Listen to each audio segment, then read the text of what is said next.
How's it going, everyone? Welcome to the House of Nerd Show presents Virtual Brunch Mukbang with Jason Loo, co-host by Sergio and L. Oh, wait, Sergio and L.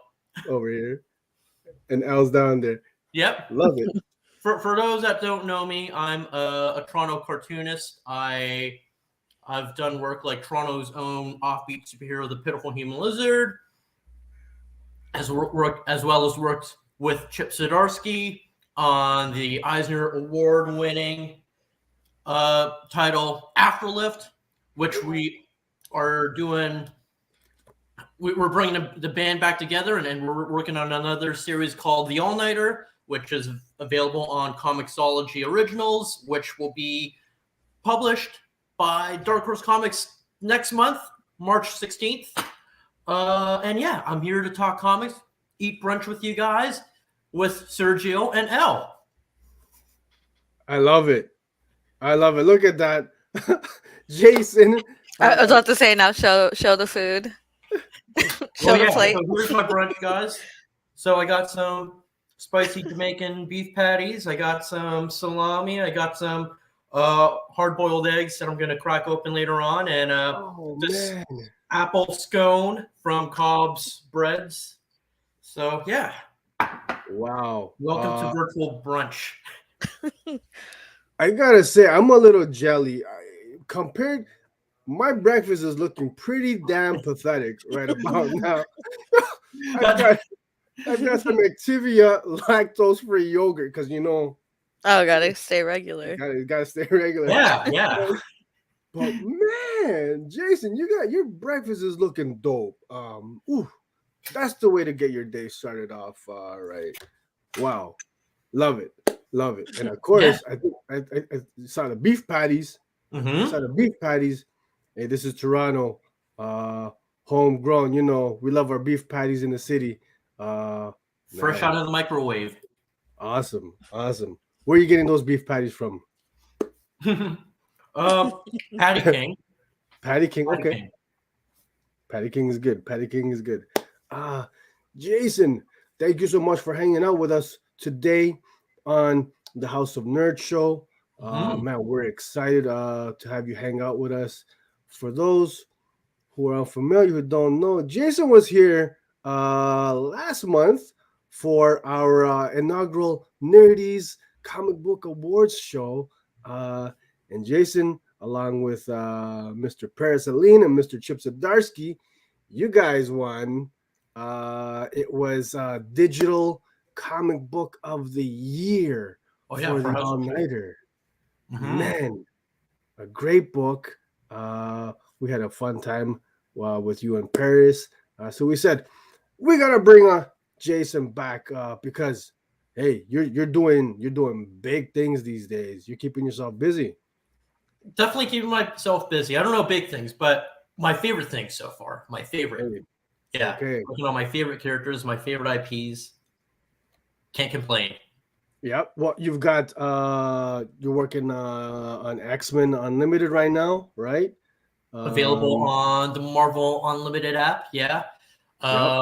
So yeah, they got me working on 5 issues for X-Men Unlimited, and they let me ask.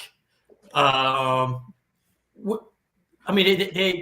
asked me which characters I want to work on, and of course I would have to go for my main man, Multiple Man.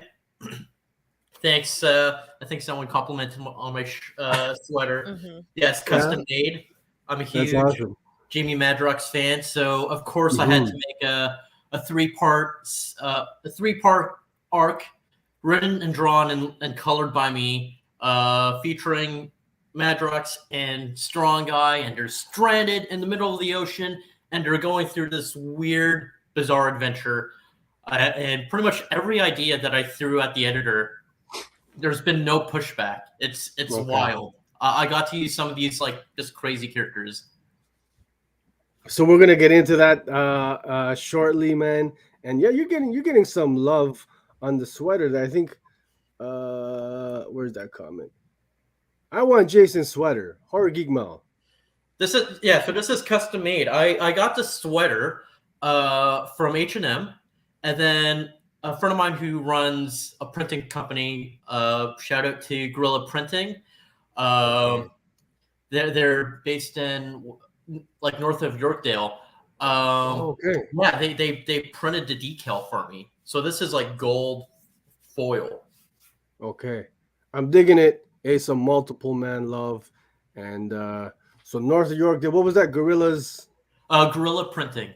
Okay. So for those viewers who are watching in the, Spelt. There we go. there you go.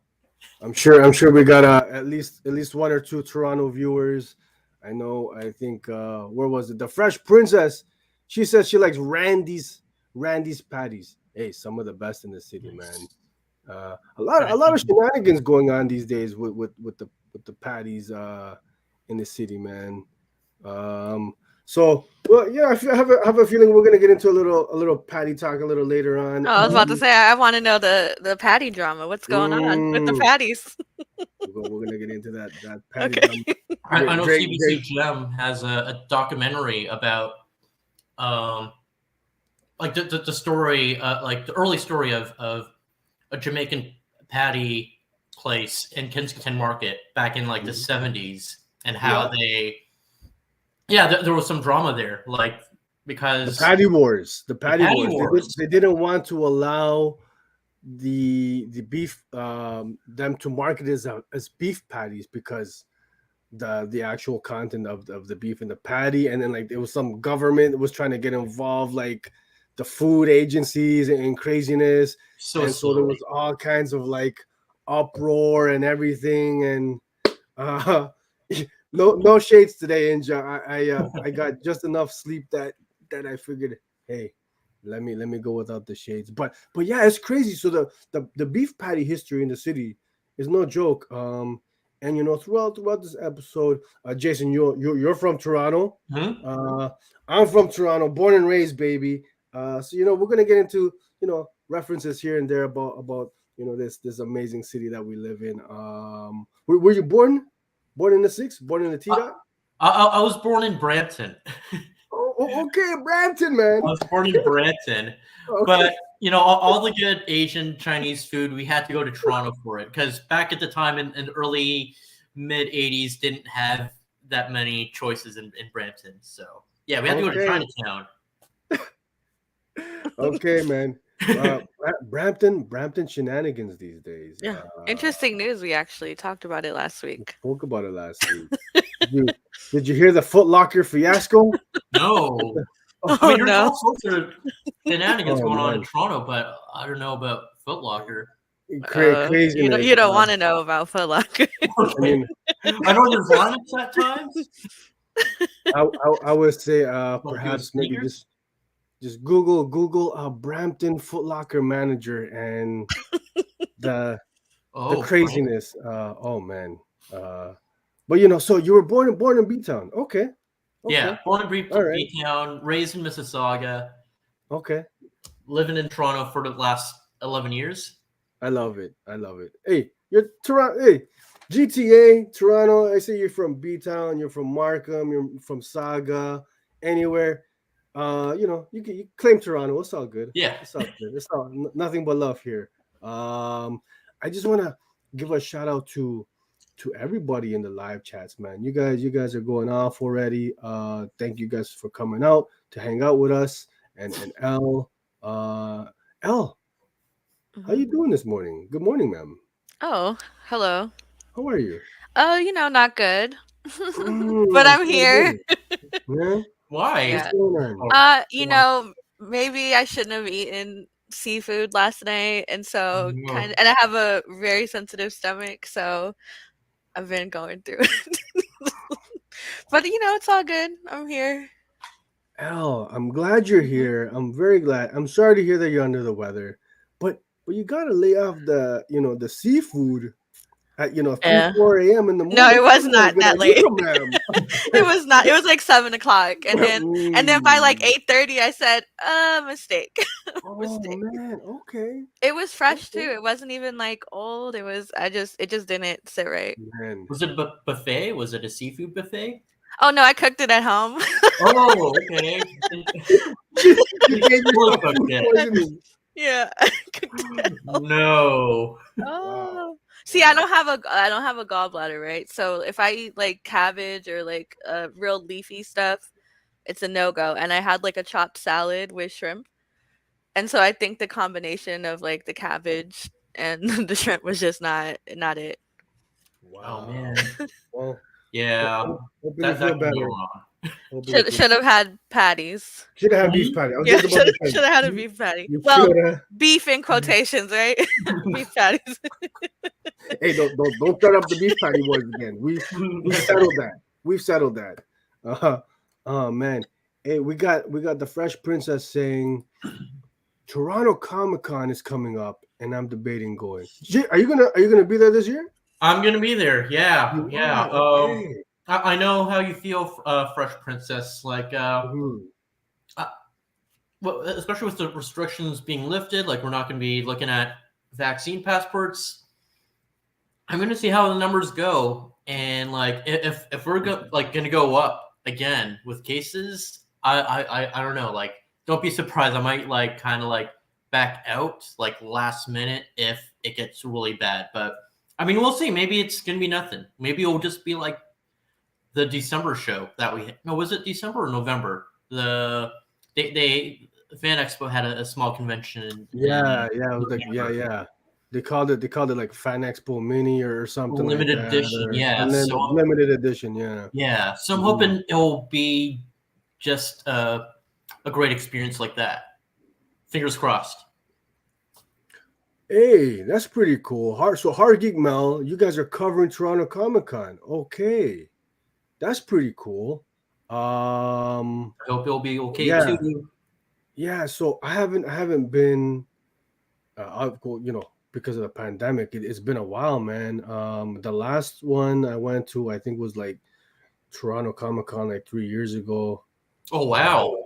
It's been a while. So I'm dying to go. Not even 2019.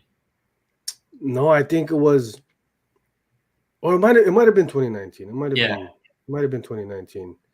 But I'm kind of like I'm dying to go, but at the same time, like we'll see, like you said, like where the numbers are at, and but I just want to get out there and meet the great local creators and everything, and just geek out and have a little bit of fun, man. It's been a long 2 years, so hopefully it's not too bad. Otherwise, we got the Fan Expo coming up in the summer, right? So That's true. Hopefully, things will be better by then, especially in the summertime.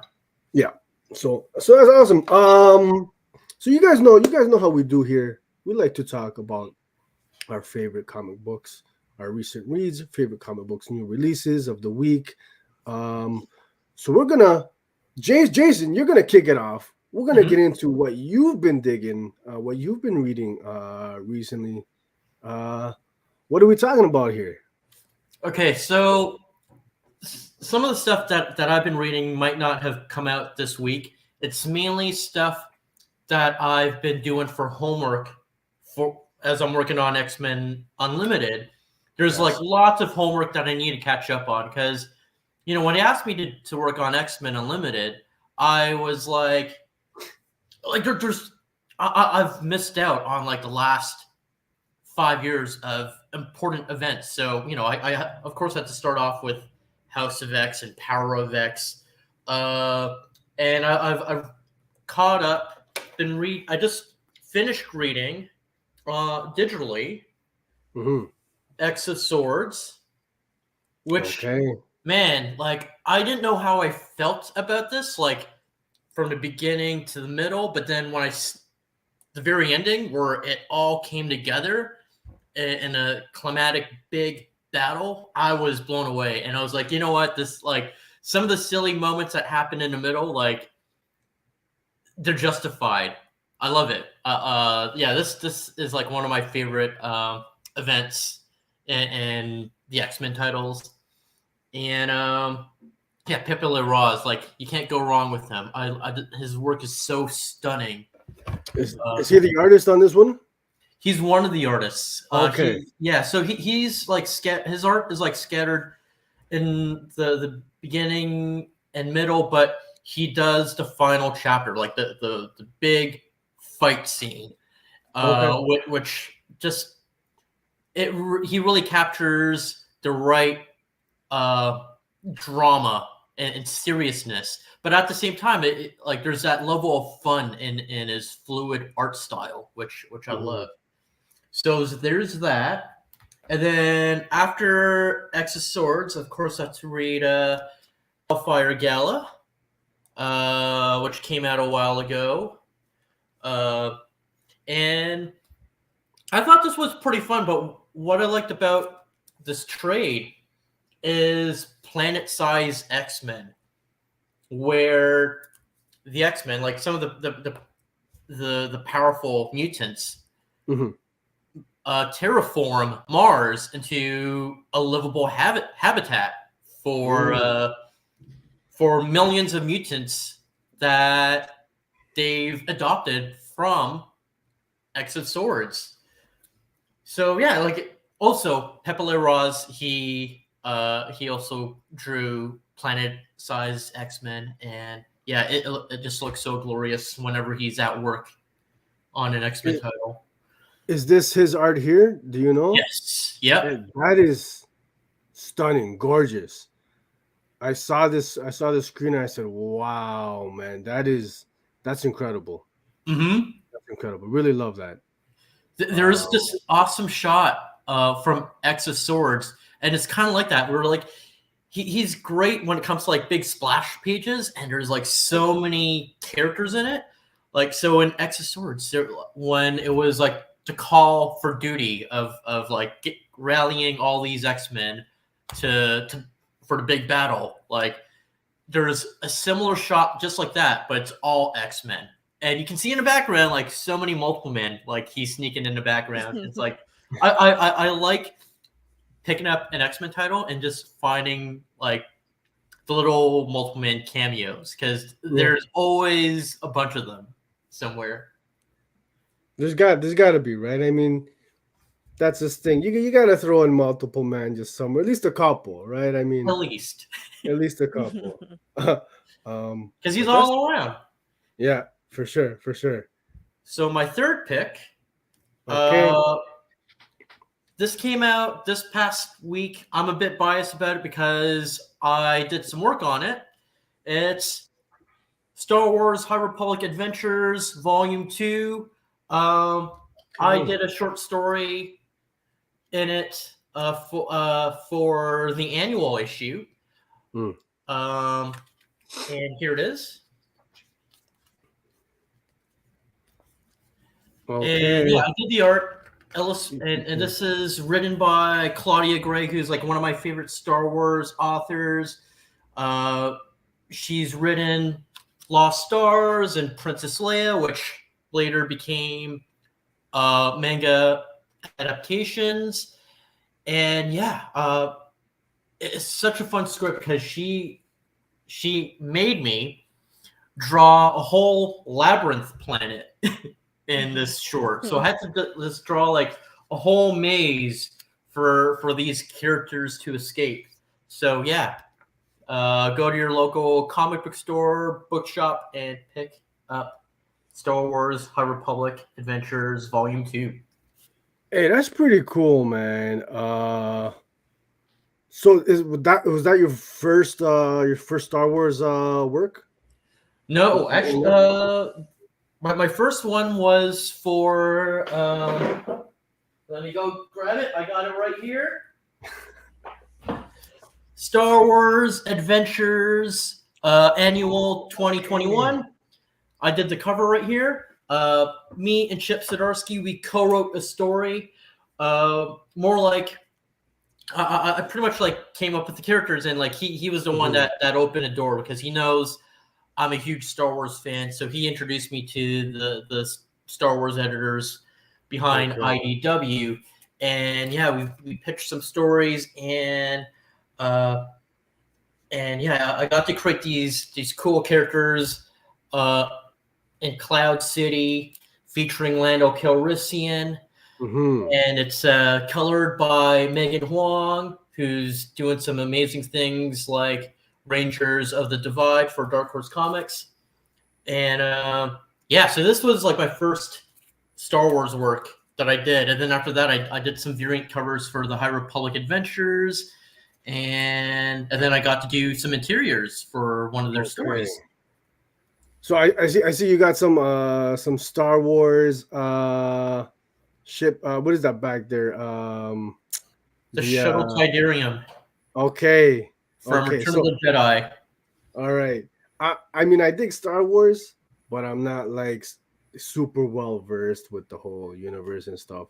But I can imagine it's got to be a pretty cool feeling growing up as a Star Wars fan, and then like, wow, now you're writing stories, you're writing these characters. A trip, eh? Cloud 9, yeah. Man. Like, 2021 was like the year where I got to work on my favorite property, Star Wars, and I got to work on my favorite Marvel characters. I got to work on Multiple Man for X Corp 3. I got to work on one of my favorite X-Men, my other favorite X-Men, Jubilee, for Marvel Voices. Marvel Voices Identity. And then I also got to work on one of my favorite Marvel characters, The Thing, Ben Grimm, and the Fantastic Four 60th anniversary issue, issue number 35. So you had a story there. I did like this 2-page spread where it's the Fantastic Four. They're taking down Mole Man and this giant monster in Central Park, and you're following, like, it's a choose your own adventure. You can like choose which Fantastic Four member you want to follow throughout this whole battle. Okay. So yeah, I love choose your own adventure books when I was a kid. So I thought, wouldn't it be cool to try to apply that in comic book form? So that's what I did with Multiple Man, which got me my job with Marvel. And then later on, they were like, "Hey, do you want to do the same thing with Fantastic Four?" And I was like, "Yeah, for sure." So I got to write and draw and color the whole thing. So Fantastic Four. So you went from the Frustrated Four. Yes. We'll get into that in a little bit, to the Fantastic Four. Exactly. It's surreal. That's I never thought that would happen. That is amazing. I love it. That's crazy. So that's great. So reading, catching up on the Marvel stuff, you're digging their stuff. Yeah. So we were saying before we went live, it's because it's the Marvel, the X-Men universe is so rich and so dense that, man, it can be quite I mean, straight up like daunting. Just like, it's a big task to just like, where do you start, where do you begin? And myself, I love the X-Men. I grew up with them, rocking my X-Men gear here today. But so I haven't really kept up with Marvel since the 90s, really. I mean, I think the last Marvel book that I bought regularly was the Death of Wolverine stuff. But even that was like, what, 7, 8, 9 years ago or something like that. 7 or 6, yeah. Recently, you got the House of X Powers. Everybody's saying it's a good jumping on point. Check it out. It really is. I've been very tempted to you just kind of jump back in, but I'm a little hesitant just because it feels like it's a lot. But you would say for maybe a new reader or someone who's hasn't been around the X-Men universe in some time, it's relatively easy to get back into, or it is, especially for me, like we both loved the 90s X-Men. Oh yeah. And we around that time you were reading all the old comics from like the 80s, like we have an idea of like the Days of Future Past and all the other important events. Yeah. So if you know just a bit about that, just a little bit, you don't need to know all of it, just an idea, and then you read House of X. House of X pretty much like takes all those essence of that, but it really jump starts like a whole new storyline because this is all about mutant empowerment and not mutants like just trying to survive. Like they've got the resources. They're building a whole civilization, a whole country in Krakoa. So like there's like all these like economic, political elements behind it. That's so new, and it's like just a whole new level of appreciating X-Men. And yeah, I'd say if you have the time, there's lots of reading because House of X, Power of X is a very big collection. Yeah.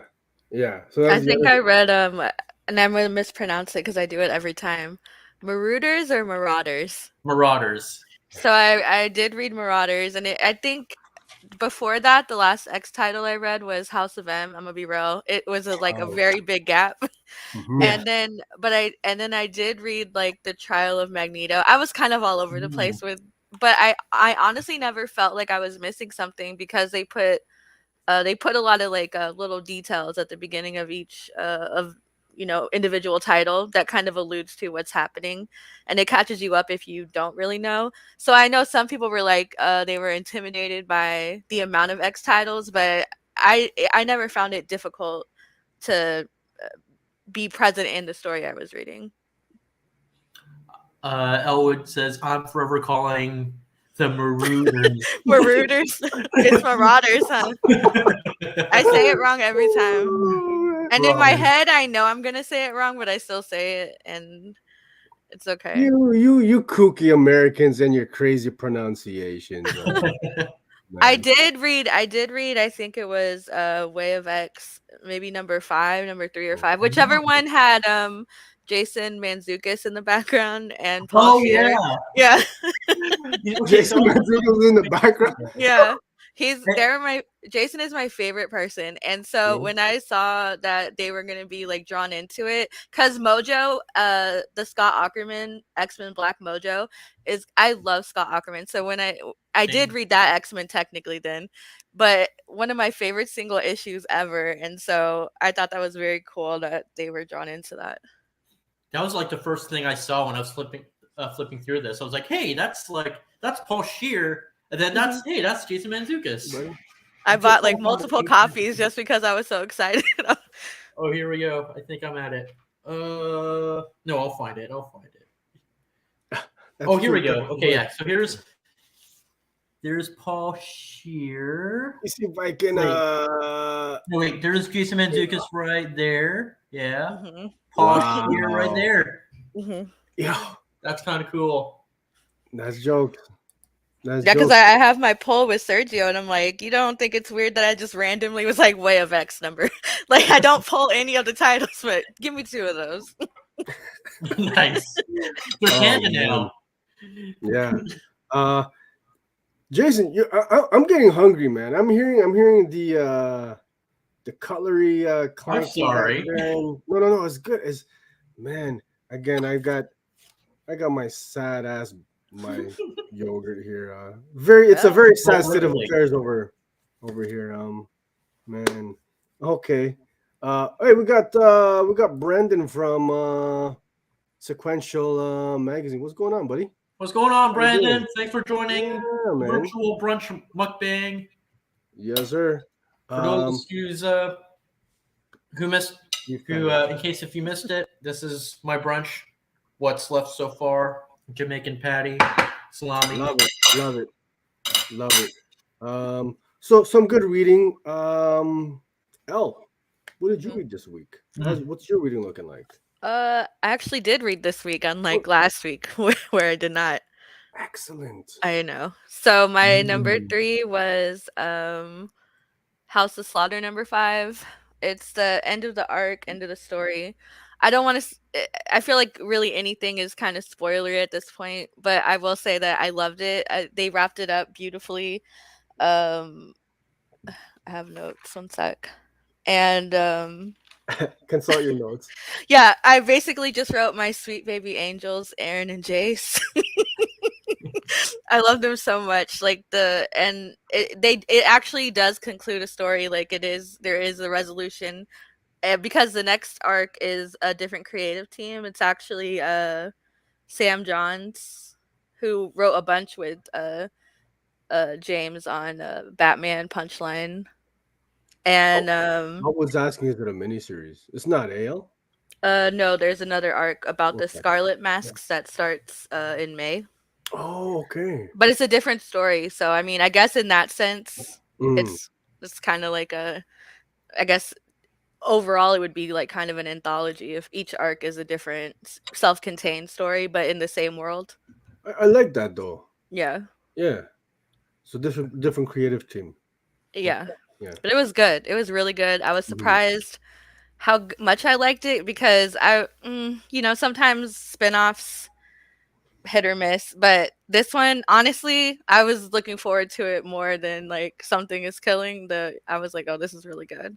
Oh, really? And Eh? I like the idea of the houses, I like the history of the houses and stuff like that. It was very well written. And my number 2 pick, I guess we'll talk about it with Sergio since it's the same. Your number And 2 pick? Okay. So you're gonna yeah, save that. I'm gonna say that. You're gonna save it? Yeah. Oh, I thought you said you're gonna say that, like you were No. accusing me. No. You're gonna save it? Yeah, Okay. I'm gonna save it. Okay. Excellent, madame. Excellent. Okay. Excellent. And my number 1 pick is Bolero number 2. So at this point, she's Devin, controversial. Last time we talked about this on the show, a lot of people did not like her.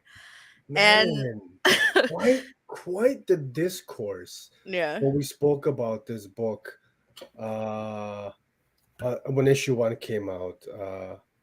I think we're keeping it 100. A lot of people in the chats were not feeling this book very much, eh? And it's a hard disagree, because this was Mm-hmm. I love the first issue. This one Mm-hmm. was better than the first issue. Mm-hmm. The art is just, it's outstanding.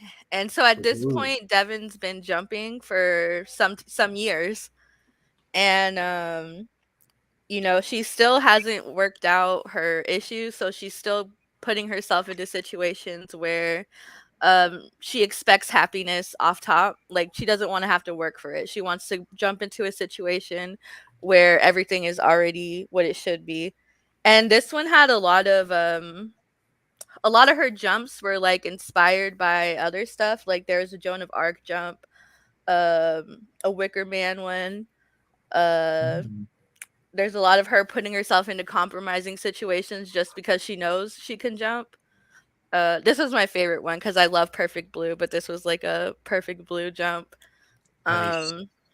I love the art, the color palette, man. Yeah. Wow. And then in the back of the book, they have a lot of process pages, like how she made the backgrounds, especially like the space ones and stuff. Very Okay. cool. The Fresh Princess saying she was confused at the jump, but by the end of it, she was digging it. Yeah, because you recall how number 1 ended. So I think maybe people were under the assumption number 2 would pick up with that jump. But it kind of alludes to, well, doesn't it? It flat out says that she's been jumping for years. Like, she's and so she keeps she keeps making the same mistakes because she hasn't changed. So what is Perfect Blue? Because I'm not familiar. Oh no, you got some love here. Do you have Google? No, ma'am. No. What is Google? What is Google? It's a search engine. You guys have that in Canada? What do you guys use in Canada? Canada. Do they have search engines up here, Jason? I don't know. I think we have Google Canada. Google Canada. We got Google.ca. Yeah. Oh man. Okay. It's like if you have you, or I don't know if did you ever watch that new Edgar Wright movie? I forget what it's called. Soho. No, it's One Night in Soho, or Last Night in Soho. Yeah, that's basically Perfect Blue. Perfect Blue is a anime though, but from what, like the 90s or the beautifully drawn. Yeah. Really, eh? And it's like you think it's about one thing and it's not. So don't Google what it's about. Just watch it. Mm. Don't. I think that's the best experience for Perfect Blues. Don't Google it. Just watch it. Or Google A. Google A. Uh, A and Google. and Fresh Princess, the disrespect, What happened? the disrespect. About what did I say? Talking about we Canada? don't have Google up here in Canada. Oh, Wow. Marguerite has Wow. one of the most beautiful covers for this Kickstarter that's going on right now called Pretty Bloom, I think. It's called Pretty Bloom. And that cover that she did for that is off top. I was like, I'm ordering it. I was gonna back it anyways, but her cover is fantastic. Ask Jeeves. Wow. Whoa, not they- you revealing people's ages. Man, wow. Hey, but listen, you guys got me sold with the last night in Soho comparison because I just watched that the other night. I love that film. I thought it was dope. Really good, man. Not what I was expecting for sure. So I'll have to check it out. I'll have to check out Google, eh? Yeah, you're gonna have to Google.ca. Google.ca. Google.ca. Not .com, man. No. Okay. No. I got you. You don't do that. Okay. I would take it way back with the Alta Vista. Wow. Alta Vista. Wow, man. How about AOL? Those discs. AOL. They'll just give those discs out like whenever you buy a comic or a magazine. Crazy. Okay. You know what's so funny? I used to play like checkers on Yahoo Games, like back during dial-up, and I had like a internet boyfriend when I was like 11, right? And in hindsight, look, his username DRay11, and in hindsight, I was like, whoa, he was probably like 80 years old. Who's just at home playing checkers? You know what I mean? In the middle of the day, and in my head, I'm like, oh, it's a 12-year-old. It's a 12-year-old. Oh man. Fresh Princess calling us out. We old. Oh, you guys are not. Couldn't be me. Oh man, stop playing. Sergio has a good decade on me, if we're being honest. Decade. Yeah, 10 years. You better stop playing. So some good reading. I wanted to get into Bolero. Just ran out of time this week before the show. But I enjoyed issue 1. That was good. Yeah, I'm gonna check it out for sure. Is it my turn? Do I get a turn? No. What was that? Do you have another pick out? House of Slaughter, Bolero. Oh, it's Sergio's number 2. So we're just gonna we're gonna roll it into one. Got it. Ooh. Do you boil your own eggs or do you buy them pre-boiled? Oh no, I boiled this before broadcasting the show. Do you put vinegar in the water to make it peel easier? No, I didn't know that was a thing.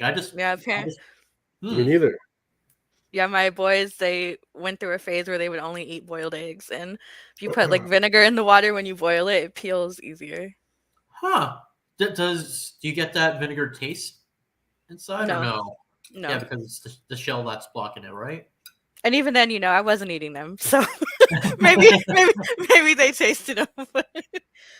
Yeah, you can buy pre-boiled. Well, not. I mean, I guess technically they're not like they don't come out of the chicken pre-boiled, but yeah, like at the grocery store they sell like boiled eggs. You could buy like a pack of 6 of already boiled. I didn't know that. Boiled peeled eggs.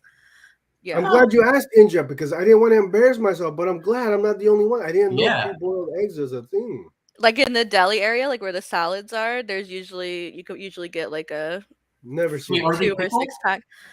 No, they're just boiled eggs. Like if you want to put it in a salad or like protein or. Wow. I just like having like just the option that you can just take ordinary eggs and you can hard boil them, scramble them, or whatever. But, I'm a yolk person myself. Oh, we know that, man. Yes, we know. I'm actually allergic to eggs, but I still eat them. So yeah, there's just something about like a runny egg. It's like joy. Okay. All right. Peculiar. Just a quick reminder: if you guys haven't already, please hit that like button, Mm-hmm. smash that like button. Actually, I think I think Jason, I don't think we've ever had anybody else. If you could do us the honor of reminding the audience to smash that like button, hit Hey it. guys, smash that like button. Like, come on. We're already 40 minutes in the show. You gotta like this. We're giving you great material. Just like it. Come on. Just like it, You heard, guys.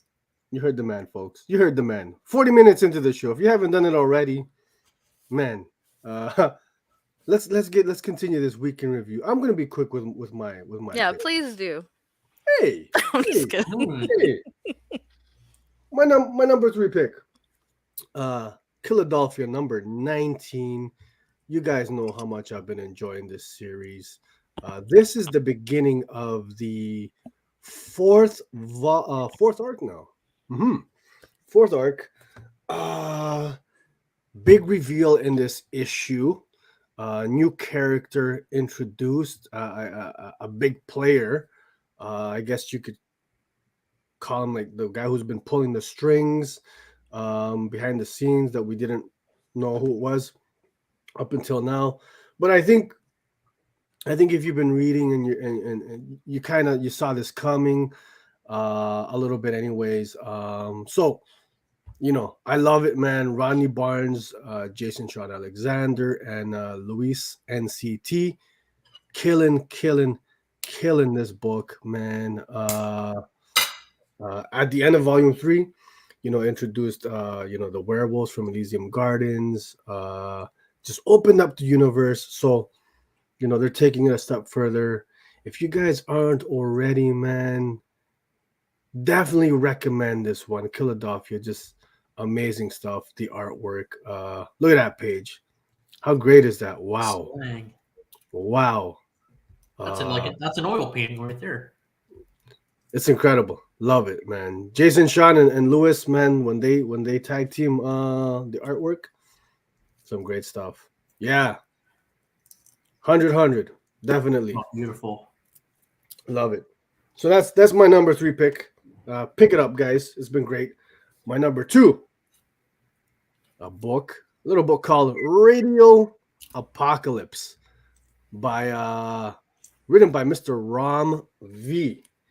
Art by Anand RK, colored by Anisha, and lettered by someone who you've worked with. Yeah. Jason. Aditya Bidikar. Yes. He's worked with you on what I'll let you yeah. He's the letterer of the. We've said this already. Of the Eisner Award-winning Afterlift, and also the award-winning the Nerdies award-winning series, The All-Nighter. So yeah, Aditya Bidikar. I'm very familiar with his work because he's a current collaborator of mine. Yeah. And so you guys know who watch the show regularly. Myself and Al, we love Aditya's work, man. One of our favorite letters, along with Hassan Atsmain. Or according to his temporary Twitter post, Hassan. Yeah, man. Now I really read his tweet out loud too, and I was like, "Is it really?" And then I sent it to Sergio, like, "This is how he says he pronounces it." He got you, and I think he got a lot of people. He did, but you know what? Moving forward, gotta rock with it, Hassan. Hassan. Man. That's good. Oh man. But so Radio Apocalypse. Holy jeez, guys, man. I can't say enough good things about this book. How best to put it, man? Just it's a moving book. It's a completely immersive experience. So you guys know, Ram and the creative team, they drop songs that are meant to be played while reading this book. I think in this 3 issue there was 3. The first one being Day Tripper from the Beatles, and there was a Cure joint as well, right, Al? Oh yeah, one of my favorite songs, Love Song, was the second one. Mm-hmm. And who is the third one? Neil Young. Neil Young.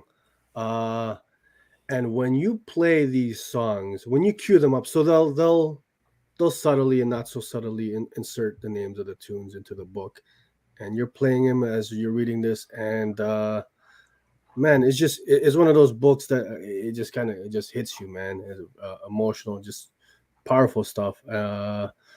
And then crushing the art on this one, and I mean, what else? It's I don't want to say too much with giving away everything, but it's continuing the story in a great way. I like what they're setting up here, this world. So it's like a post-apocalyptic. Just maybe we're not. Do they explain what is the cause of I think the future? there was The I think there nuclear? was a catalyst or that they mentioned in the first issue. Hmm. Oh, so that was the big reveal. Excuse me. There was an explanation in issue number two. Spoiler Uh, alert. yeah, I don't I'm not gonna say what it is because I don't want to. And I didn't see it coming, but they do explain what happens. Uh, so it's definitely a twist, guys. I dug it. I like it. So they're explaining how this dystopian future comes to be. You got these like mutant dogs, and there's these settlements. The last groups of civilization just barely hanging on by a thin thread. Um, it's great. I think you guys are gonna love it. Rom, anything that he does is like an automatic cop. Is gold, man. I think one of the best writers in the game right now, in my opinion. So Mhm. yeah, have you read any of Rom's I recent read work? one of his Swamp Thing comics. Really loved Okay, it. yeah, yeah. Swamp Thing's been great. I know Al, you're a big fan of that series, yeah? Who, me? Yeah, Swamp Thing? yeah.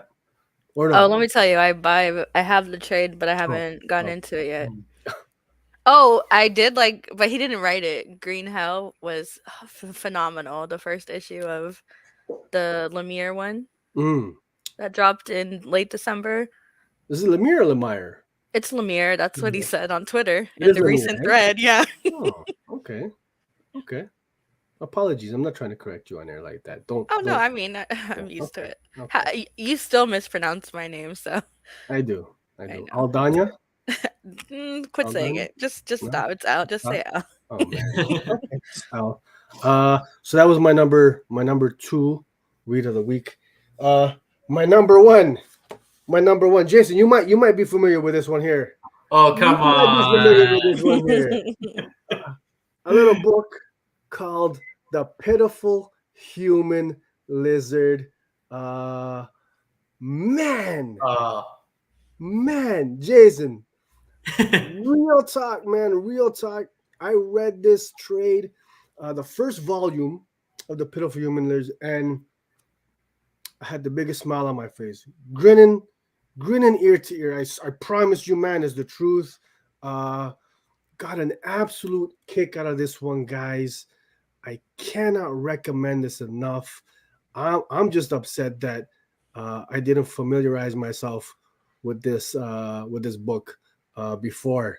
Um, man, yeah. So Fresh Princess, you just got you picked it up. I think you were saying over at what was the that guy. shop in Pickering? Oh, Heroic Dream.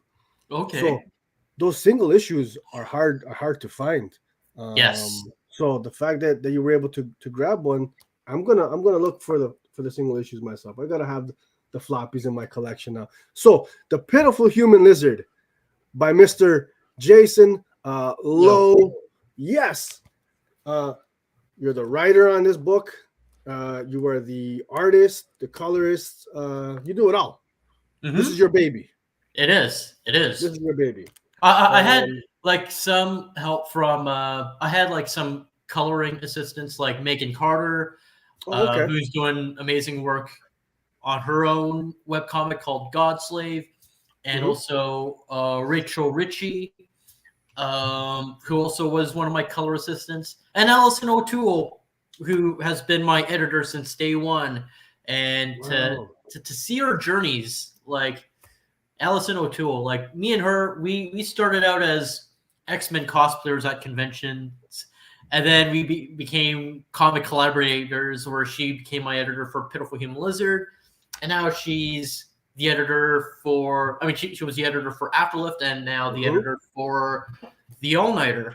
Yes. Yeah, we've come a long way, but yeah, Pitiful Human Lizard.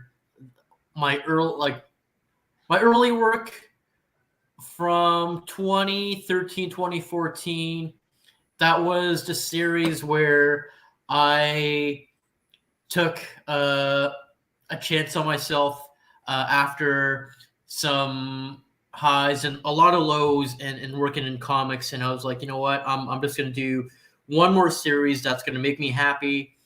And it's the Pitiful Human Lizard. And I was just going to kickstart it, do this one issue, a double-sized one issue where we see, this comedy drama series about this average guy who works on Bay Street, but he works as an analyst, so he doesn't get paid like the high salary.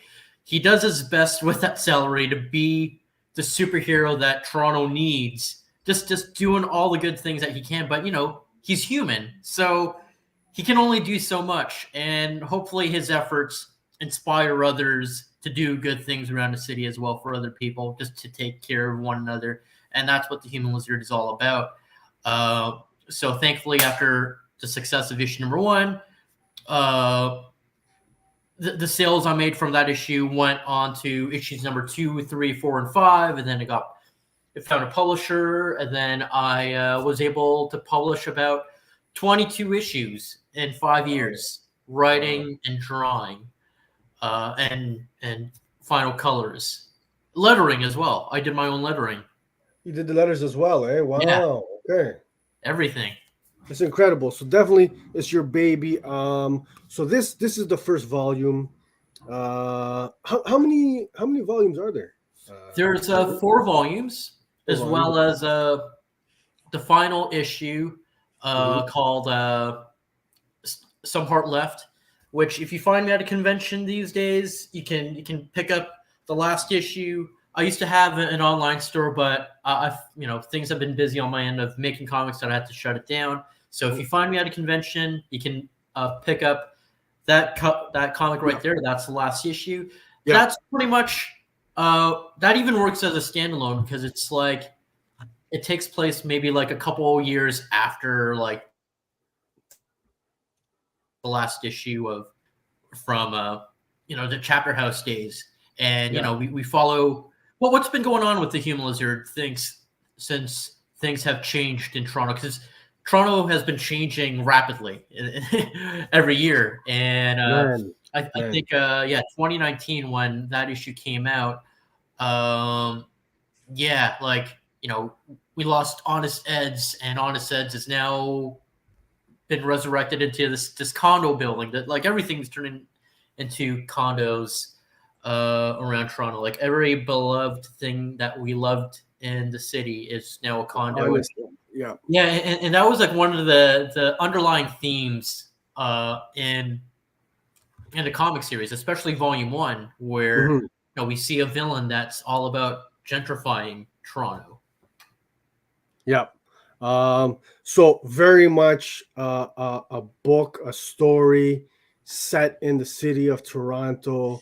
So that was like a bonus for me, man. I got like the biggest kick out of seeing just to have a book set in the city that I grew up in, right? In actual locations too. Yes, and that's what I love. I was telling Al, man, it's like legit locations where I've eaten at, where I've shopped at, places I've visited. You've got, of course, you got like the big ones like the Sky Dome, the CN Tower, Honest Ed's. I used to go there with my old man when I was a kid, when I was young. It's not there anymore. They put up some stupid ass condos there now. What other, you got the Lakeview, the ROM. ago. He lives in Parkdale. Like, Oh, does he live in Parkdale? I he lives wasn't in sure. I was Parkdale. trying to figure If it you're out. living in Parkdale and you Mhm. see where he like you see in the comics like where he lives, you can probably spot that little apartment that he lives in Parkdale.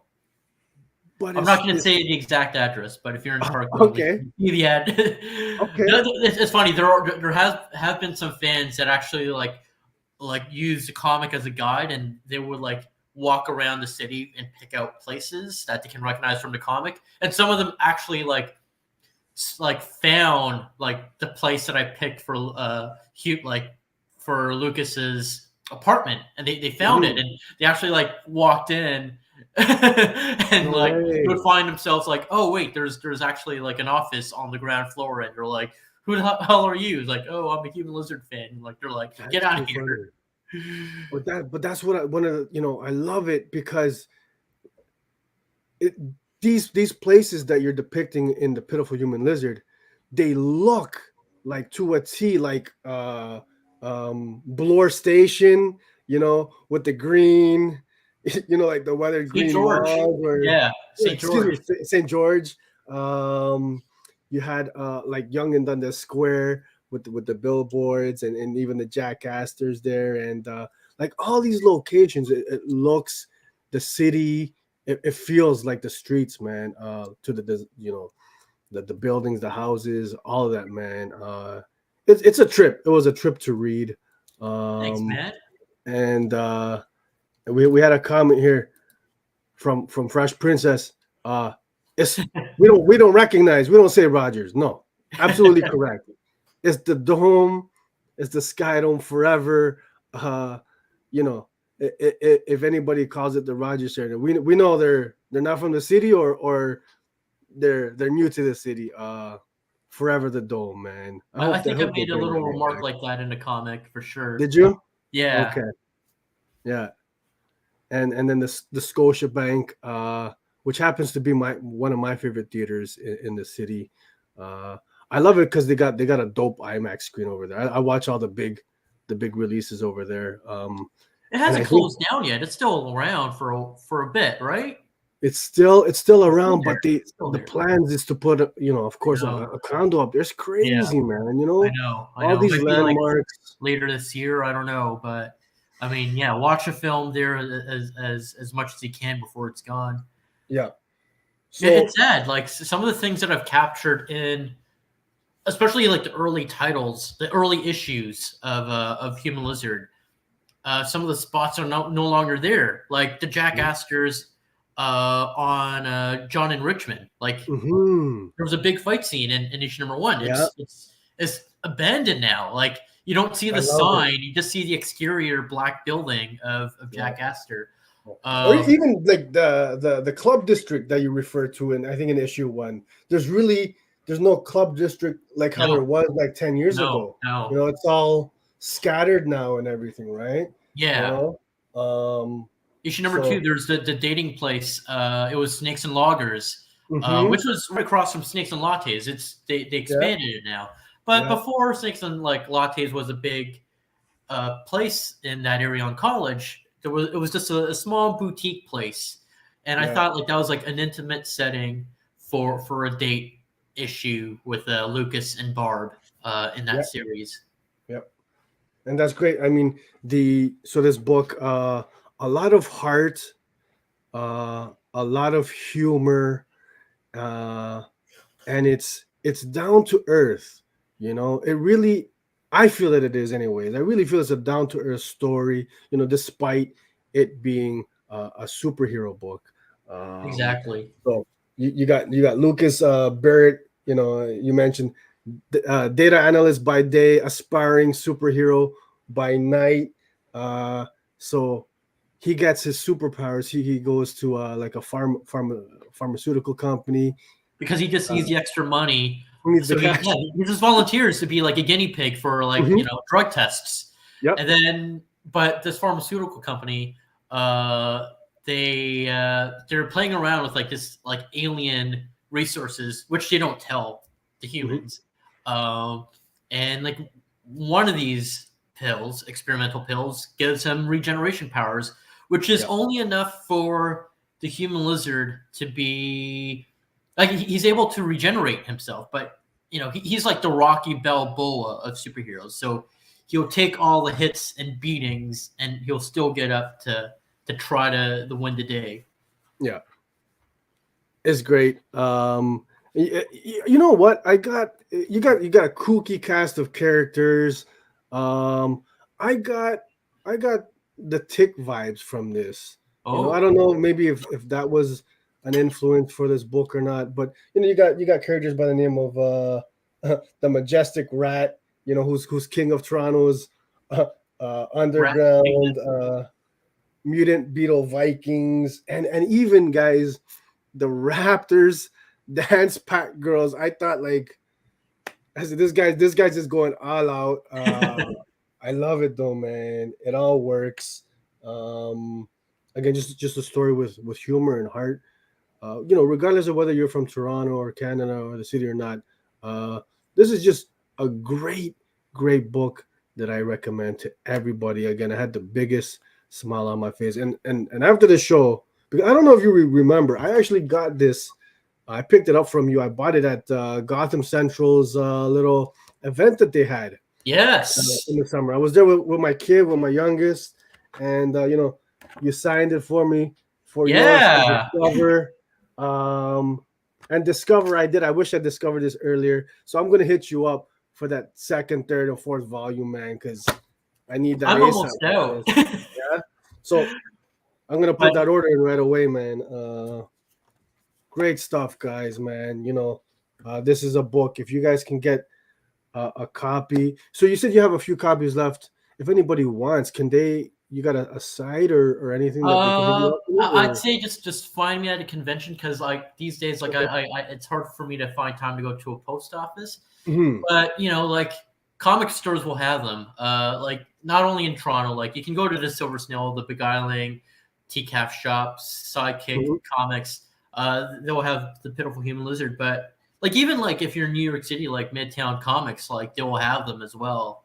Like I remember, man, there was a point when like it was like 2015, and like like you had Drake and The Weeknd representing Toronto in the music industry, and I was in New York City walking along Broadway and hearing like Drake and The Weeknd playing in the storefronts, and then I go to Times Square, go to Midtown Comics, like the Mecca comic store in New York City, and then I see like my comic like in their like top picks in one of the racks, and it was like, dude, like I made it. Like Toronto like is represented here in this small section.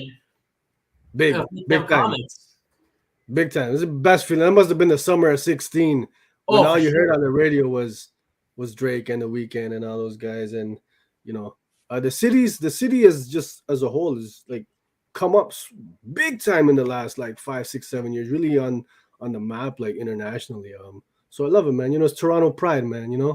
I dig it. And the Toronto Raptors win that cemented it. Oof. When we'll get into that. Huge Raptors fan. I think I remind L every other day that the Raptors are 2019 NBA champs. He reminds me every day that they've won a championship. Yeah. If I could pan the camera, I've got a huge the championship banner hanging up on the wall. It's like nice. It's like the length of the wall. So I got my championship ring as well and everything.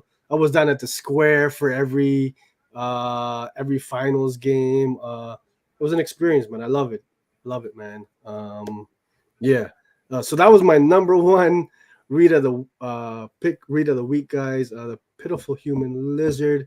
I cannot recommend it enough, man. Great stuff. Yeah. So, but you're not only that's not the only book you've got. You've got some X-Men stuff that we mentioned earlier. You've got the X-Men Unlimited. Yeah. That you're working on right now. Multiple Man and Strong Guy story. I think we've got screeners here. Let me see if I can find that. Do you want to? Give them a little taste, because this is something you'll only find in Marvel Unlimited app.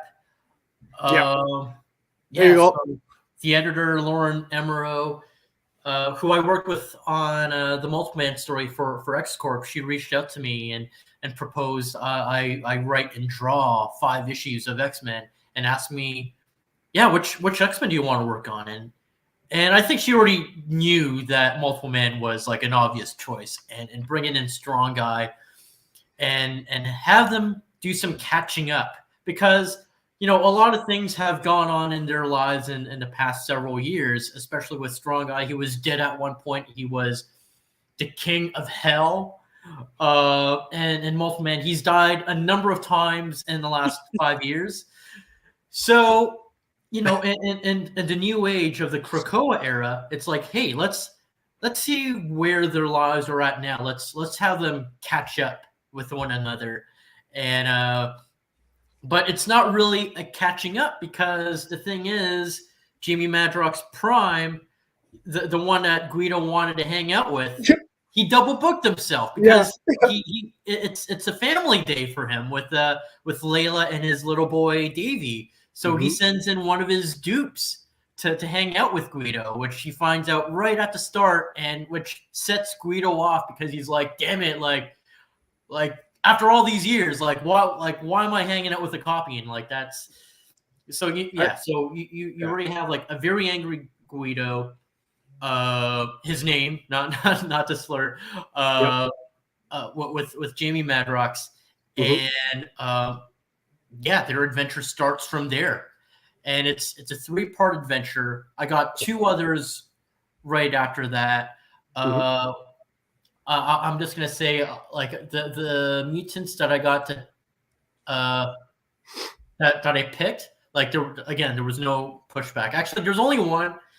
There was this one mutant that I wanted to work on, but they said, "Oh yeah, no, they're working on another series with that character." So I had to pick another character that was almost similar to the one I really wanted, but still got to tell the same story.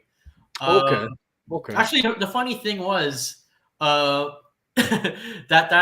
same story where I used a replacement X-Men character was also a rejected pitch that I pitched for another Marvel comic, and it was for the Mighty Marvel Holiday Special Valentine's Day issue, which I could talk about that in a bit, but here's some. Yes, no, I think we've got.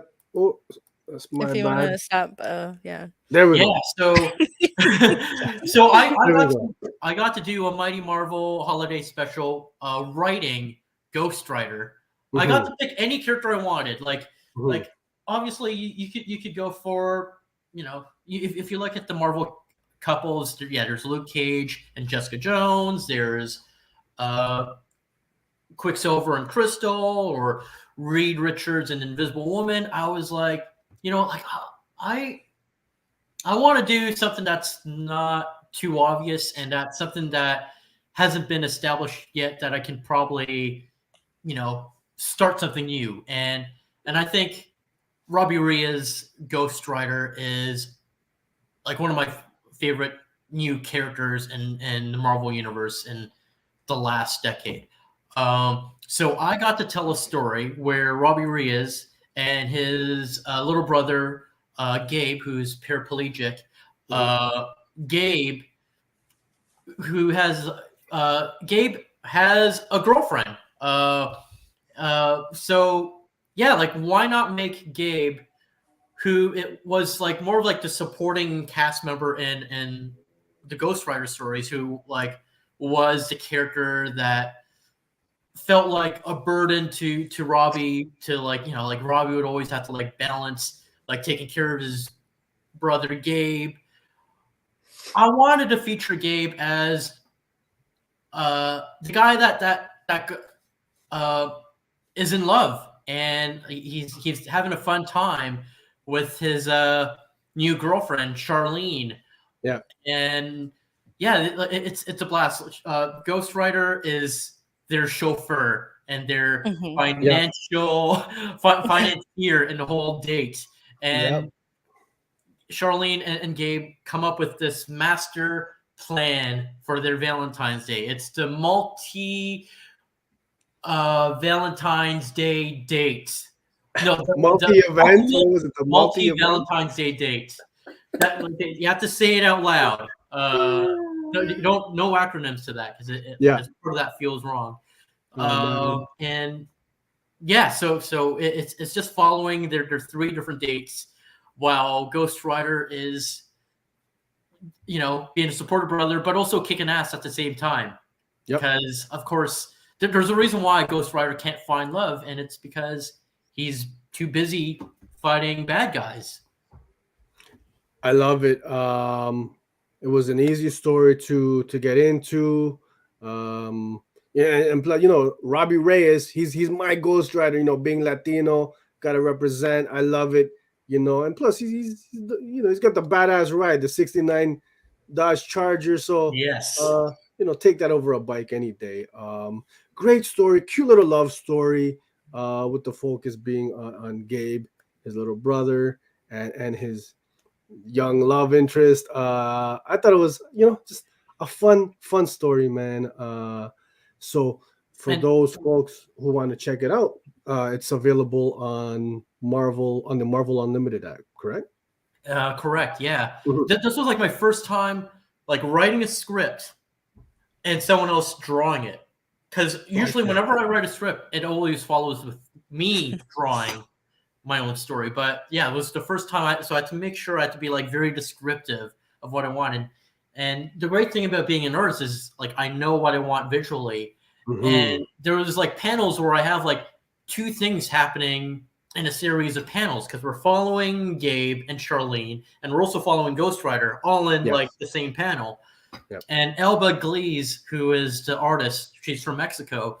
She nailed it. She like found a right tone for this story. She captured every element, every detail that I wanted to tell in the story, and it's just heartwarming. It's just if you just want to feel like just good, just read some happy moments.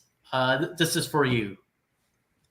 Absolutely, couldn't agree more. I think you said it best. I was trying to find a way to just it's a feel good story. It makes you feel good and warm inside and tingly. And I said, man, I read this last night before I went to sleep. I felt nice. I felt good. Just nice, warm, loving feelings. We all need that. Exactly. I A little bit of Robbie needs that. Yeah, absolutely. So guys, go check it out. Hit that Marvel Unlimited app, man. Pick up these books from Jason. Woo! A lot of comic talk there. A lot of comic talk. A lot. I did want to get into this game I had set up for you and for Alan and for everybody who's watching at home, man. I want you guys to play along. Let me just bear with me one moment while I get it set up here. You gonna stall? You gonna make me? Oh man! Hey guys! I will say Afterlift is one of the only comics that have made me cry. I think I told you that when we did the Nerdies. It was such a beautiful story. And then I think there was like this thread on Twitter about like how difficult it is to draw like car chase scenes. Yeah. But I think Afterlift, beautiful. And then I think there was one I just read in something that you did. Was there a car chase scene in the Robbie Reyes story? Or like not a chase, but oh, you didn't draw it though. Yeah. I didn't have to draw that. I just had to. I played the Chip Zdarsky. It was like, I'm just gonna write it out. You figure it out how it's gonna go visually. So I'm set up here. So, Jason, I've curated a little game. It is the return of a game that we call over here, What Kind of Nerd Are You? Okay. you know, we wanna get into your psyche, Okay. into our psyche, into everybody, and to everybody who's watching at home. We want you guys to play along, have some fun with us. We want you to answer these hard hitting scenarios and questions, and based on previous iterations of this game, we figured out some things about our guest and of L. Uh, Mhm. it's been interesting. Mm. So, Madame, if you will play along with everybody. What kind of nerd are you? Is the name of the game here. Okay. Pretty straightforward. Got a couple different scenarios and questions, and we'll see if we can figure out just who Mr. Jason Lowe is. Am I Steve Urkel or am I Homer Simpson? We'll find out. Oh, we got Steve Urkel, the alpha nerd, the alpha prime over there. Let me see if I can get this started here. So what kind of nerd are you? So first up, you've got a long, hard day ahead of meeting deadlines. It's important to get this day started off on the right foot. The following breakfast combos are available. Okay. Choose wisely now. Okay. Choose wisely. So I'm going to hit you with 3 options, 3 different breakfast combos. Let's see what the first one is here, shall we? Scrambled eggs prepared by Nightcrawler's tail. Oh no, man! After a sexy night with Storm. I don't know, man. So, option number 1, folks. Scrambled eggs prepared only using Nightcrawler's tail after a sexy night. So, like right after, meaning not after washing hands and his tail. No washing, sir. Having sex with. No washing, sir. We don't wash hands here. This is pre-COVID scenario. I thought you were. That's a hard no. A neighborhood specific thing you were talking about. Like I don't care if he had sex with Storm, but just gotta wash that tail right after. Like everyone has to wash themselves after. Oh, Everybody has to wash. So that is. If you're gonna make breakfast, yeah. That is distressing. Oh man, had to bring Storm in because Fresh Prince. I know you're a big fan, so I had to throw a little something in there for you. Option number 2. Okay. Option number 2. Coffee, freshly ground by Psylocke. But hold on, only using her teeth. So option number 2 for breakfast: coffee, freshly ground by Psylocke, using only her teeth, and we can see. I don't know if we're close like that though, so I don't know. Man, you're really into spreading germs here. Like it's more telling of you than. I don't know that.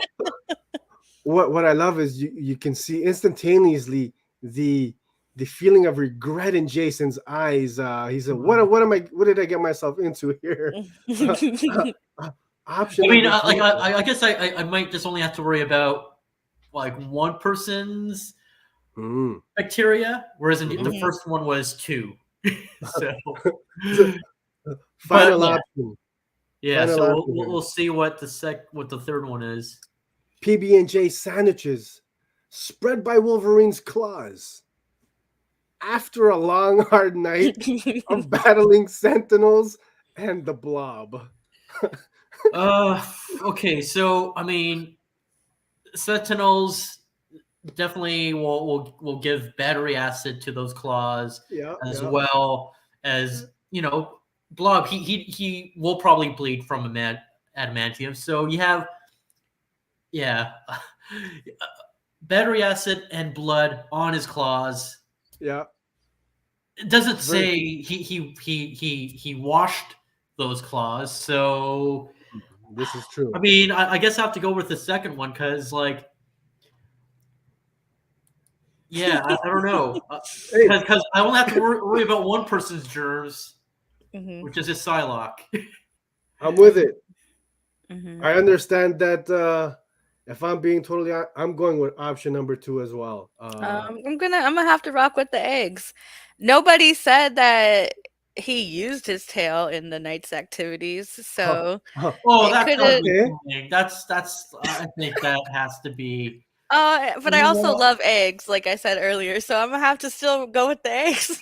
unless if there was like some kind of like safe word from like Storm saying, "Yeah, no till tonight," then Oh, maybe. maybe she stormed on the tail after, and the rain cleaned it. So, It was raining. Oh, It was raining, jeez. folks. yeah, it stormed on the. I We'll go mean, with the eggs. Jason, We don't know that you're the. though. That's the thing. We Oh, don't know. No. oh We man. don't. But I You know mean, what? I trust her though. I feel like she keeps herself clean. I feel like Nightcrawler would clean himself up before meeting with Storm. So I mean, a little residual cleanliness on the eggs is okay. Okay. it's all about the after though. You got to clean after. But Before. it's gonna cook. It's gonna Yes. get cooked out. The bacteria is gonna get cooked out in the skillet. So Oh man. So Al, your final answer. You're going scrambled eggs yeah, prepared by I'm gonna go with the Nightcrawler's tail. eggs. Yep. And Mr. Lowe, You you're know what? going freshly ground coffee? Here's the thing. Now I'm thinking about it. Yeah, Psylocke, like using her teeth, but it still has that saliva, right? Saliva's gonna And be it didn't there. say she brushed her teeth before, so Oh she could man. just be, rocking with last Oh week's man. eggs in her Huh. mouth. This is hard. It's definitely a toss up between one or two. Yeah. And that's the thing. Like, how much do you know? Like the night before with Storm and if you know that there was a storm outside and they were doing it outside, and then like yeah, it was rainy. They just came back in. Sure, I would I guess have the scrambled eggs from Nightcrawler. There you have it, folks. Okay. You heard it. Scrambled eggs. That's if I just saw them coming out from a shower outside. You don't think he Yes. would just like zap himself? Do you think every time he zaps somewhere he gets like a reset, like a hygiene reset maybe? No, he doesn't. No? No. I think it's in canon. No, like yeah. Oh man. It's like taking a Okay. shower. Well, there you have it, folks. Well, we're eating scrambled eggs for breakfast this morning. Yeah. Next question. Too many typos in your most recent script. Your editor forces you to take the day off. It's marathon time. Which series gets the nod? Oh, it's funny because I've been binge watching X-Men lately, the past 2 months. But if we're gonna start right now with a marathon, I'm gonna go back to Batman animated series because there's a lot of great stories in each of those episodes. There's a lot of stories where like that felt so mature, and like if you were to watch it like as an adult, like there was even like higher like layers that you would understand even better of the story. I mean, you would still get the plot of what's going on in each episode, but you would get more of the gravitas as an adult watching these episodes, especially the ones with like Rupert Thorne. Yeah, like there was this matureness to the animated series. Plus, like there's like decades worth of the animated series. It goes all the way to like Dick being Nightwing. That's right. Yes. Yep. So you're going with Batman the animated series as your choice for the marathon. Okay. Yep. Okay. Solid animation too. Better than X-Men. Well, I would. Yeah. Absolutely. Yeah. I think they debuted Clayface around episode? the same time too. Eh? Sorry. I think they debuted around the same time. Roughly. 93, 94? I think, yeah, Batman was like 1990. It came like a little year after like the live action like Michael Keaton's Batman films, I think. No, was that early? Really? I I thought 90, it I was like think. more Yeah. like 94, 95. But No, X-Men was a little bit later, but okay, yeah. yeah, but like Clayface is another episode. If you remember it, if you've seen it once, if you haven't, check out the Clayface episode. It's a two-parter. Oh man, it's spectacular. And it's so dark. It's so tragic too. Like nothing gets that kind of feeling than Batman animated series. It's a classic for a reason. It seems like a lot of people in the live chats they're going with Batman as well. No love for the TMNT, eh? Huh, surprise. It was good when you were a kid. Yeah, I dig it. Yeah, it's what I grew up on, right? So yeah, for sure. Al, what are you going with? Yeah, I agree with Batman. Right, These came out when I was like very young. So like I probably would have watched more X-Men Evolution when I was a kid than the original X-Men. But not to say that, seeing the GIF put the theme song right in my head. Like I did watch them, but I'd probably out of these three animated series, Batman, yeah. Okay, real quick. I want a quick answer. Better theme song, Batman the animated series or X-Men? X-Men. Mm-hmm. Yeah, because it's just you can rock to that. That's man. it. It's instant. You see the animation is and it just comes into the head. Now Batman Beyond theme song. Batman Beyond. See, Yeah, I think that's an acquired mood, whereas in X-Men you can just jump right into it. No, you're right. I always like see the club scene in my head though, and like the oomph, oomph. Okay, I'm digging it. So some mixed answers from the live chats, but we got Jason and Al going with Batman. But Batman Beyond theme song, that's a banger. If you remember the Batman Beyond theme song, it's pretty much like a rave, and it's like very like electronic rock. So that rocks like all of those theme songs. Okay, there you go. There you have it, folks. What do we have next? Your editor forces you to travel cross country. Princess, chill. I said I wasn't that old. Purposes with one of these fine gents. Who you sharing cramped accommodations with? Man, your editor really doesn't like you, eh? Damn. I don't know what's going on. No. So your editor forces you to travel cross country for research purposes with one of these fine gents. Who are you sharing cramped accommodations with? It's a toughie. We got Weasel, we've got Slimer, and we've got the Blob. I'd go with my boy Fred Dukes. Is it Fred Dukes? His real name? The Blob? For the Blob? Yeah. I'm not sure, to be honest. Mr. Dukes. Okay. Because I think he has a bit more sensibility than the Weasel and Slimer. At least he's more self-aware. He's more self-aware. Mm-hmm. If he did something wrong, at least like he'd be like, "Yeah, that was my bad, really." Like you won't hear Slimer going, "My bad," or Weasel just not even saying anything at all. So you're bringing the absolute logic, more sensibility. I like it, and it makes sense. He's a finer gentleman than the other two. Al, who are you going with? Oh man, I'm for the nonsense. So Slimer. I just feel like it would be a fun time. You know what I mean? Like I just feel like it's gonna be. I don't know. Yeah, Slimer. I just feel like it would be a good time. It'll be messy though. I mean, I'm not cleaning, so it doesn't say I have to clean. Sure. Yeah, it is someone else's hotel, but you might be. And it's on somebody else's dime. Yeah. Is it that though? Your editor forces you to travel for research purpose. Yeah, I'm not paying for nothing. Okay, yeah. You can expense that. Okay, sure. Slimer, knock yourself out, my guy. Okay. Bring something back for me. And Weasel, I would be I would be terrified. I would be afraid to fall asleep. Yep. Make the wrong move. Moving your arm like this. Okay, so we got Al going with Slimer and Jason going with the Blob. Okay. All right. Interesting. I'm starting to paint the picture here. Okay. All right. Next scenario. What do we got here?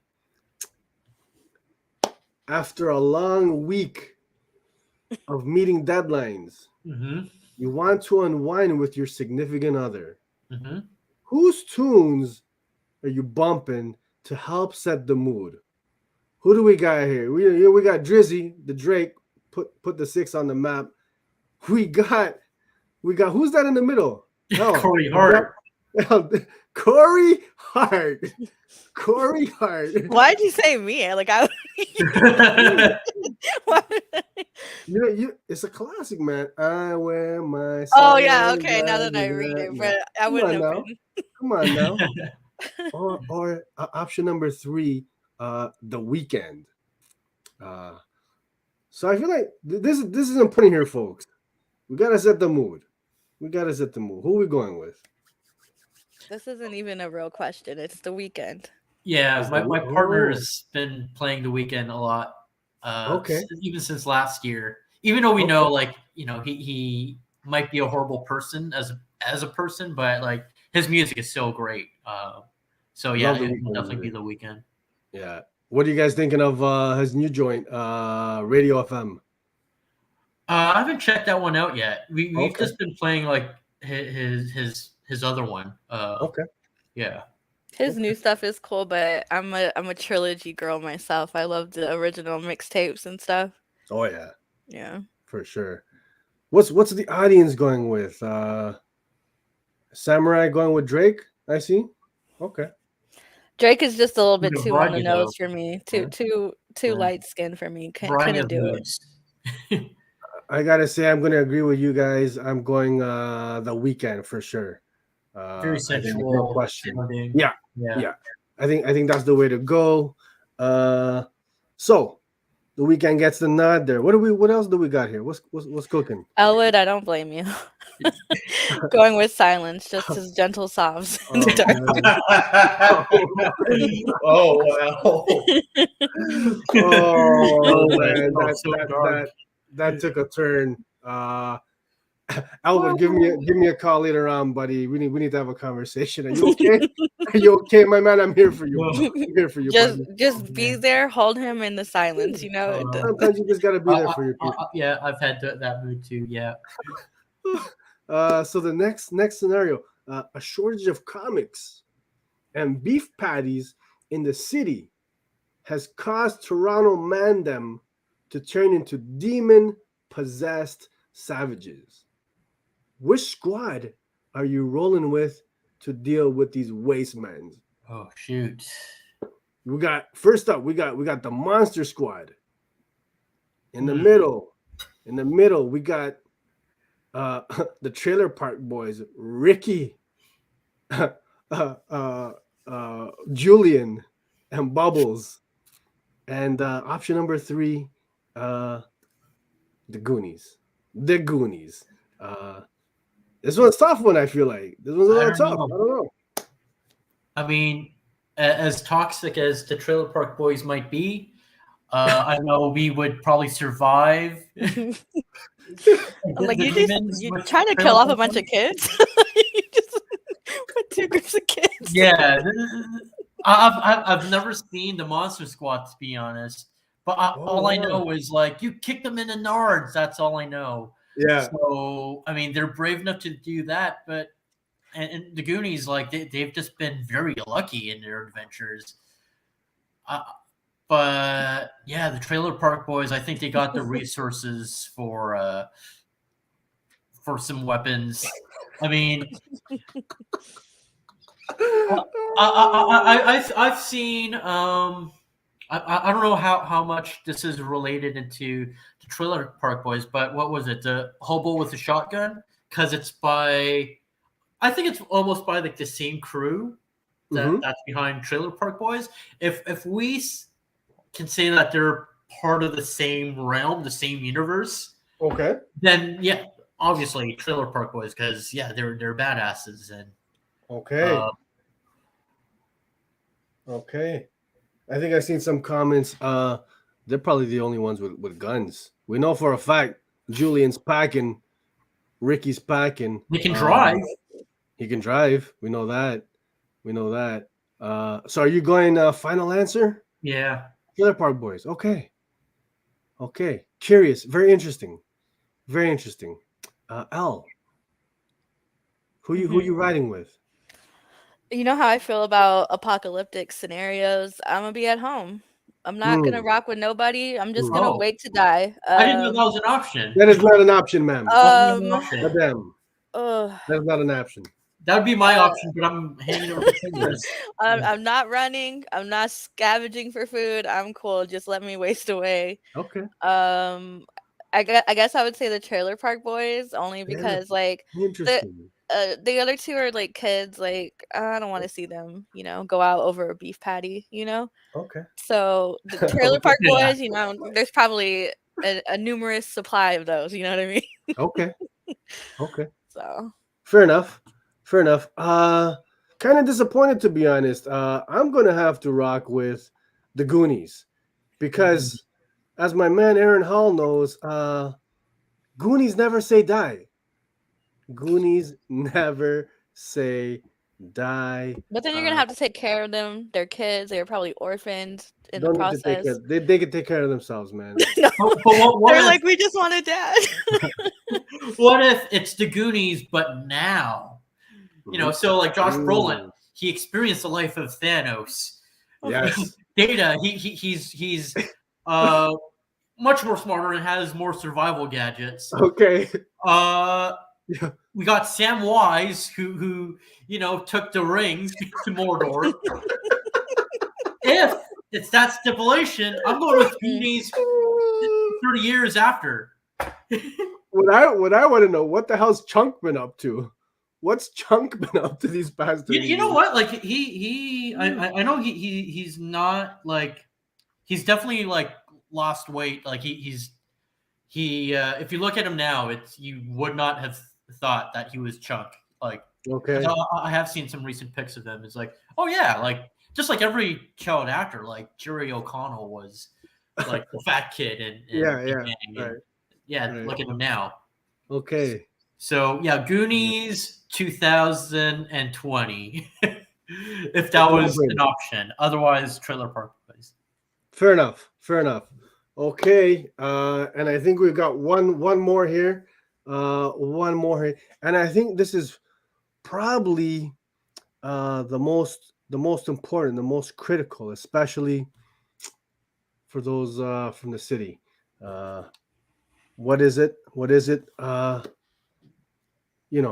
Most electric Toronto sports moment. We've got the shot, Game 7, Kawhi, Sixers, or the infamous bat flip, Joey Bats, ALCS or ALDS. Man. Well, I gotta say, that was a great moment for the Jays, but that did not take them to win the World Series. Yep. Whereas in the Raptors, that was the pivotal point that brought them to the championship. And yeah, it's got to be the Raptors. I mean, like just looking at it, like to look back at it now, it's like, yeah, it's the Raptors. But I guess like the Batista moment, that was the first thing before the Raptors moment. To experience at its time, that's was incredible. That definitely was electric. So I'm not going to take anything away from the Jays, but the Raptors. Yeah. Okay. Hey, I'm with it. Al, any input? I have some input. So because you guys brought us Chris Bosh, right? And this is unrelated technically, but kind of related. That Boshkowski gif is one of my all-time favorites when he won with the Heat. And so I'm going to have to give it to the Raptors just because if it wasn't for them, I know I'm going to say the wrong word. It's not recruiting, huh? What is it? drafting him. Drafting. You know, Folks. he wouldn't have gotten traded, and we wouldn't Man. have gotten the Bosch Cocky gift. Okay. So Okay. good looking out. So you're going Canada, game 7, Kawhi. good looking out. Okay. Sure, okay, sure. Okay. What does he say? Hey, hey, hey, is that him? Is that Kawhi? Yeah. Yeah, okay. Yeah. See, I know sports. Something like that, yeah. Something like that. Elwood, I'm sorry. I'm not a big hockey guy. I'm not a big Leaf fan. Same. I hope I don't lose my. There's not that many great moments like these two. Man, you know what? I will say again, massive Raptors fans here. You're welcome, Princess. I tried to do that it game for the 7 sports shot community. was huge. But I think for me, the most electric one, I'm gonna have to go with Joey Bats, the bat flip, because it was just. There was something about that moment. It didn't lead it to a championship, but just I remember being, I think it was at a St. Louis bar and grill, packed, standing room only, and it went nuts, berserk. Just that feeling of like we socked it to them, and there was that whole rivalry with Texas at the time. I'd say the bigger moment, maybe the more important one is Kawhi's shot, but. Most electric, there was something about that bat flip. It was tough. Yeah. Just, like eat it, man. So there you have it, folks. Team too. That was a great roster that they had. I felt if they would have gotten past the Rangers that year, they would have won the whole thing. And there you have it, folks. Thanks for playing. What kind of nerd are you? So what kind of nerd are we from those questions? Man, I'm gonna have to input the answers into I still don't know. Yeah. Am I Urkel or Homer Simpson? Oh man, I'd say you know what? I'm gonna have to lean towards you're a Homer. Yeah, you're a Homer. I would say. I think my voice sounds like him too. Almost definitely is a Stefan Urkel. I'm definitely a Stefan. Wow, Stefan Urkel, 100%. I think without a question. Thank you for calling me super cool. Appreciate it. Fresh Princess, me and you in the same boat. Just never been a hockey guy. I've tried. I really have. I've seen the Mighty Ducks movies. Yeah. No reference for any other hocky. That's the only reference I have for hockey. Quack, quack, quack. Quack, quack, quack. Well, I grew up in Anaheim, so right. I grew up in Anaheim in California, so that was them, right? The Anaheim Mighty Ducks. That's right. Oh man, yeah. Yeah. I think Oscar-winning performance there from Mr. Emilio Estevez. Great stuff. Jason, I don't know how we're doing. I know we went over time a little bit. Are you on a time crunch right now, or no? It's all right. We can go a few more minutes. Yeah. We do have first of all, listen, I want to say thanks for being a great sport, Jason, and for playing along. Al, you had no choice. Thank you. Thanks to the audience. Thanks for being a good sport and having that fun with us. Hopefully, you had fun and you're not never not coming back on the show. But you're talking to me, or I can't come back on? Say less. Okay, say word. Okay. So last segment before we get out of here, folks. Copper Drop. You know how it works. We've myself and Elle, we're gonna pitch a book to you, Jason, for us and for the House of Nerd community, the viewers, to read next week. So these are new releases coming up this Wednesday, and then we're going to discuss the book on Sunday. So the power is in your hands, really. Let's get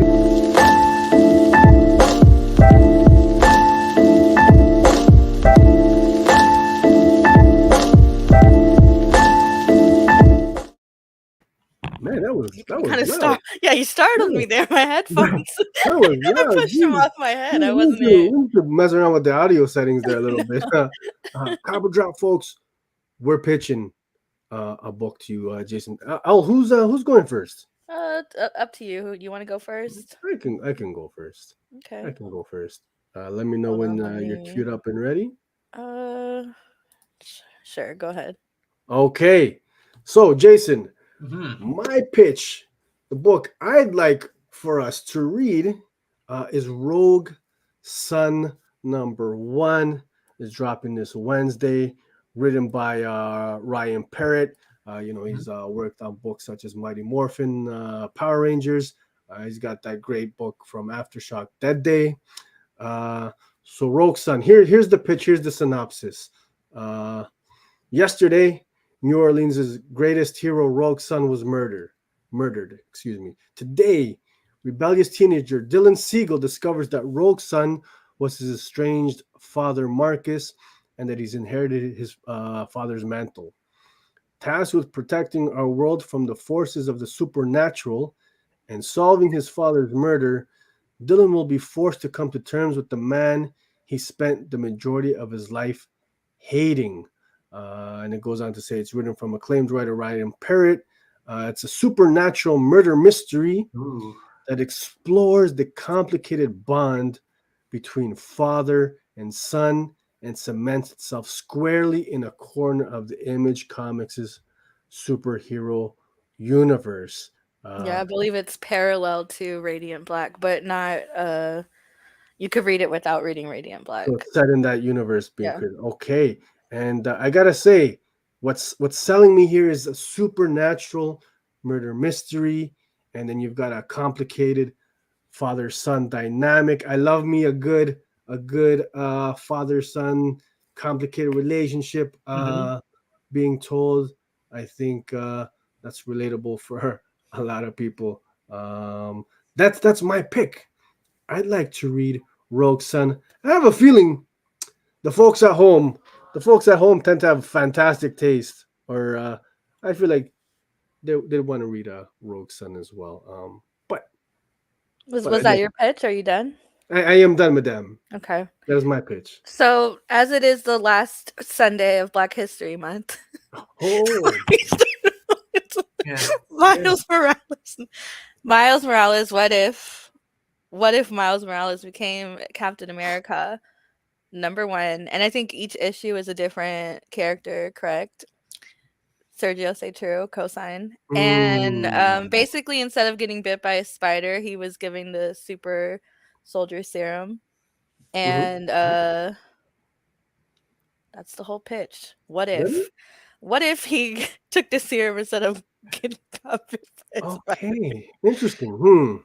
And each issue in this series is like I think the next one is like, what if Miles Morales became Wolverine? Okay, so you're pitching another what if story. What do you mean another?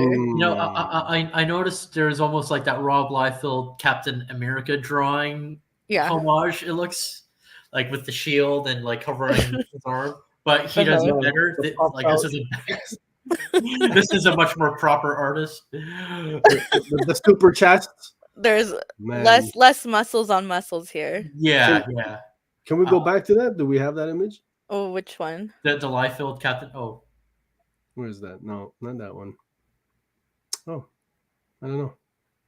Is this up top on the left? Yeah, the one on the left. That looks like the Rob Liefeld Captain America one, where like his that's right. Iconic. Yeah, an all-timer. Yeah, but this is how it's like properly drawn, more like autonomically correct. Yes.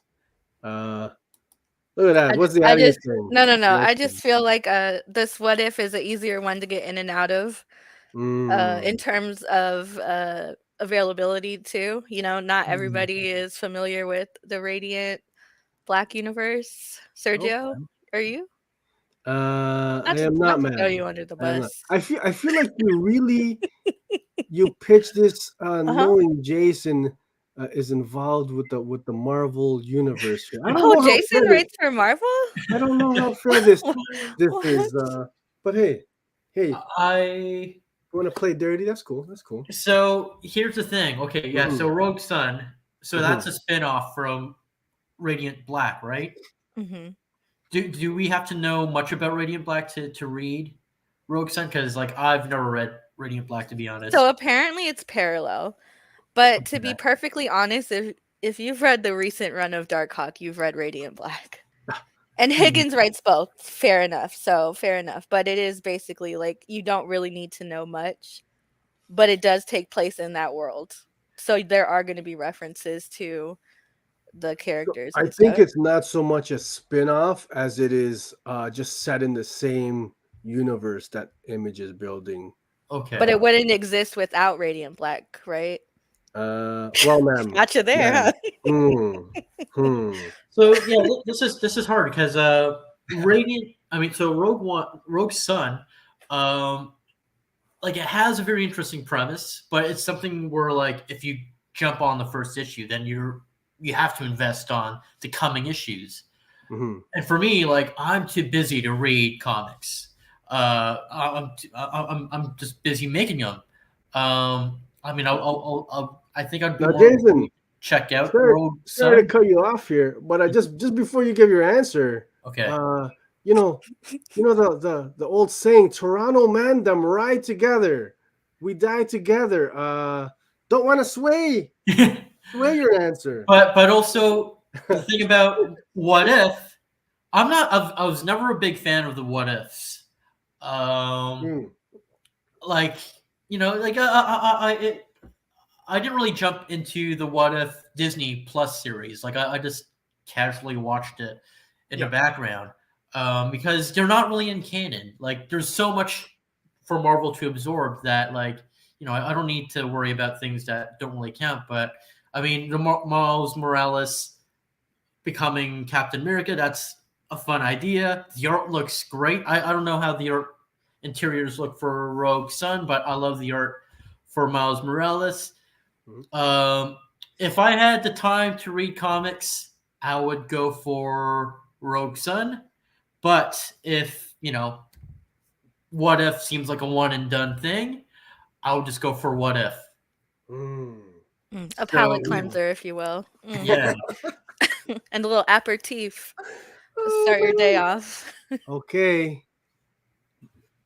Final answer. Phone a friend? But I think he pretty much said I won. So let's. Did he? Yeah. Is that conclusive? I mean, it's one or the other, and you know what, I'd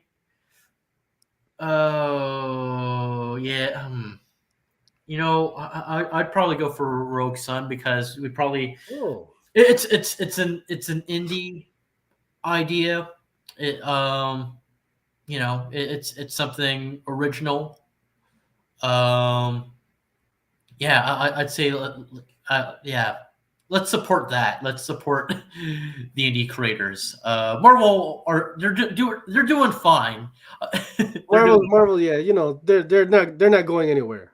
Yeah, they're not going anywhere. But yeah,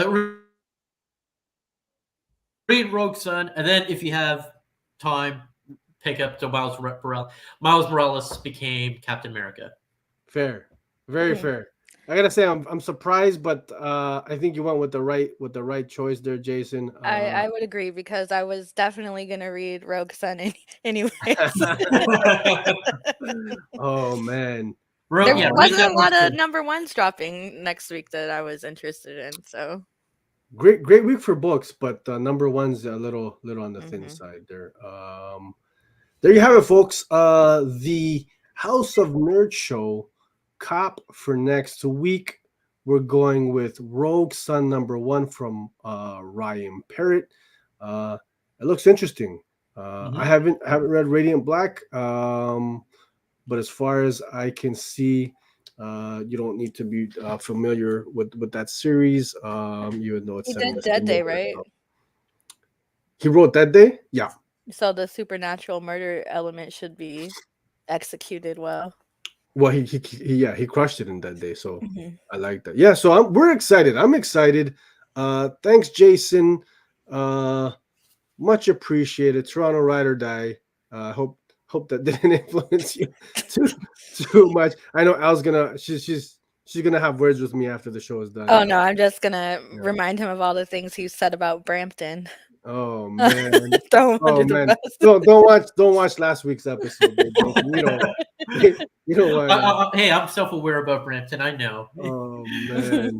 Hey, listen, they got the highest insurance rates in the country for a reason. It's tough out there, man. It's tough out there. Hey, quick question there, Jason. Mm-hmm. What was your LCS growing up? Where'd you go to? Where'd you pick up your comics?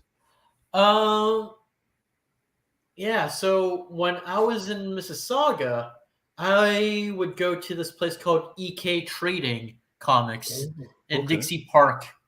I would go there. I don't know if they're still there. Whenever I pass by Dixie Park, the Chinese mall, like I would still see like the old signs that I grew up with when I was a kid is still on their window. The owner of the place, Kerwin, he now works for Upper Deck. He's been working for Upper Deck for more than a decade. So his parents have been running that business. So like I don't know if they're still running it or whatever, because like it's it was that, and also there was a place called Comic Den in Mississauga, and it was like this shack of this house, this bungalow that was turned into a comic store. Okay. And it was run by like just two nerdy old guys.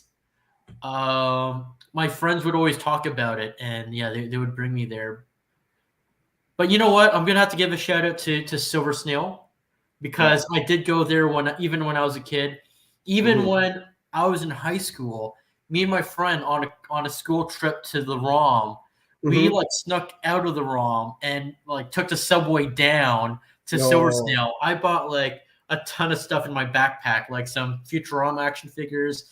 My backpack was full as we got back into the bus. That was my favorite high school moment right there. That's awesome. Skipping the school field trip to go hang out and shop at the Snail, and I'm guessing you're talking about the old location, the original location on Queen West. Yeah. And it's back at Queen West now. Back on Queen West, yeah.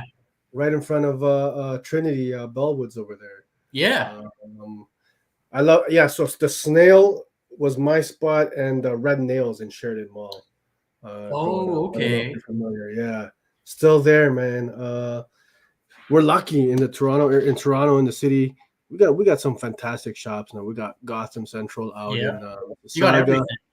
Cyber City, in the north end of the city, right there on Steeles. Great stuff, man. Great shops, great comic community in the city. Fantastic creators, including yourself, man. I asked you, I think it was on the Nerdies, what the heck is what is in the drinking water over here, man? Like it's the healthcare system. Is that what it is? Yeah. There you have it, folks. They have the healthcare system. The healthcare system. Okay. We got the amazing creators, man. Chip, Ramona Perez. We got Francis Manipal. All kinds of, man, like just endless. Perez Aline, crazy. And you're working with a lot of the best guys out of Toronto right now. So before we get out of here, check out X-Men Unlimited. You got the Marvel holiday special that just dropped, which was great, a gem. Folks, I want you guys, find yourself a copy of The Pitiful Human Lizard Man. Get it wherever you can. Fantastic stuff. And then I see you got a little something there.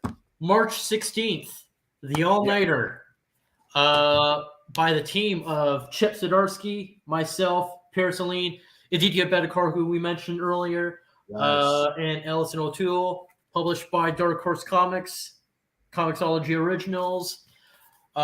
If you are going to the Toronto Comic-Con, you can pick yourself up a copy of the All-Nighter at my table. I'll be there as well. There you have it, folks, man. Toronto Comic. I'm fingers crossed. I'm going to try to make it. Also that week, Stillwater, The Escape, another Chip Zdarsky joint that I wrote and drew a short story in that. That's coming out the same week. It's going to be a big week. I think, boom, there you have it, folks. Yes. I'm hyped for this, man. Stillwater's been great. Yeah, Stillwater is one of my favorites. Man, I read the advanced copy, and it's amazing because there's like 3 short stories. I wrote and drew and colored one. Ethan Young did one. Okay. Andrew Wheeler and Sue Lee did one. And Chip and Ramon, they wrote like the Segway comics that ties everything together. I'm so happy to be part of this comic. So find yourself a copy of this when it comes out mid-March. I think it comes out this like March 16th as well. Okay. There you have it, folks. Be on the lookout for that. Again, Jason, you're doing big things, man. Congratulations on all the success, continued success, and Thank you. You know, I'll be picking up all the works you're dropping, man. Just fun stuff. Love your writing, love your art. And maybe before we get out of here, if you can hit the fine folks with one more reminder to smash that like button, because it's already been 2 hours, and if you haven't, like, you gotta. We're not asking you to tip us. Just I mean, sure, like tipping would be yeah, no, you could. That would be great. At least lunch. It doesn't cost anything. It's just click that a little something for the beef patties. We need more beef patties. We need that beef patty money. Man, it's rough out these days, man. Help us out here. Help us out. Hit us with a like. Jason, thank you so much for coming to hang out with us, man. Had a blast. Thank you. It's been my pleasure co-hosting the House of Nerd. And I finished my brunch. I only have the one scone left. Thank you for watching our mukbang virtual brunch. I love it. The patties were gone. You see, true Toronto man them. Patties were the first thing gone. Mm-hmm. The scones, the scones, yeah. You can take your time with that. That's my dessert. Oh man! And we hope to have you back on at some point. And check them out, Toronto Comic Con. Here we go. I'm gonna play that outro video. No, is that not playing? No? It was. Can I not play it? It was playing. Oh, I didn't see it. The video was playing. Oh, I can't see it. Oh, there you go. Technical difficulties. Thanks for watching, guys. This has been the House of Nerd Show. Myself, Al, Jason would like to thank you guys for hanging out with us. We had a blast. We're here every Sunday, 11 a.m. Eastern. Have a great weekend, folks. Bye.